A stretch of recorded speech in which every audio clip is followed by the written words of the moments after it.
Еліміздің бірқатар аймағына да қар қалың жауып кешелі бері коммуналдық сала қызметкерлері тәулік бойы жұмыс істеп жатыр.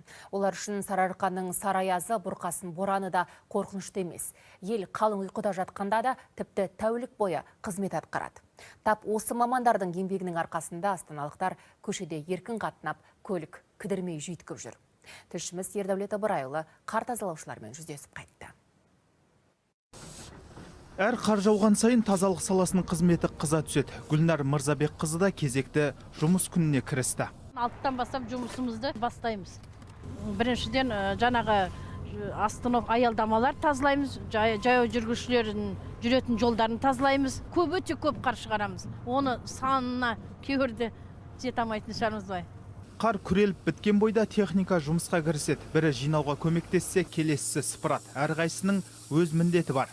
Менің міндетім жаяу жүргіншілердің тротуарын тазалаймын. Содан соң ана қарды, жинаған қарымды КамАЗға артамын. Бірінші смена 6-дан 3-ке дейін, екінші смена 8-ден 5-ке дейін, үшінші смена 8-ден кешкі 8-ден таңғы 5-ке дейін. Солай 24 сағат жұмыс істеп тұрамыз. Қала бойынша қазір қар тазалау қызметінде 600 арнайы техника қолданыста, ал жұмысшылар саны 2000-ға жоқ. Жауаптылар кадр жетіспейтінін айтады. Алайда қазіргі таңда кадр тапшылығы байқалады. Жұмысшылардың орташа жалақысы 250 мыңнан басталады. Ол қол жұмысшылары, арнайы киім, материалдық көмек, арнайы автобустармен жұмысшыларды апарып үйлерінен әкеліп отырамыз. Ең қиын тұстарынау қар жауып боран болғанда аялдамалар тазалап қоямыз, содан қайтадан қар жауып кетеді. Тағы бір қиындықтар мынау көліктер қиындық туғызады. Осылай қол жұмысты ұзартып жүреді, тез қар алып тастайын десін осылай көліктерін қойып алады да.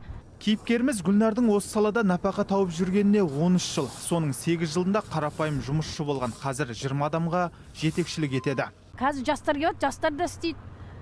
Осы өзімнің бригадымнан 3 пенсия зейнетке шығарып салдым. Енді мен өзім үйреніп алдым. Шыны керек. Осы өзімнің жұмысыма, өзім осы тазалығыма үйреніп алдым.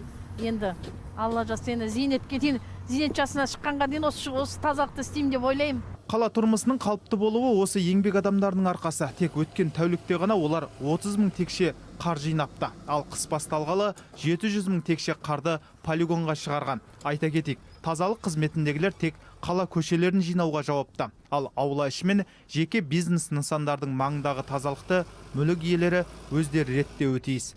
Ердәулет Ыбырайұлы, Мұхаммед Әлі Тілдебаев және Болатбек Табалдиев. Хабар.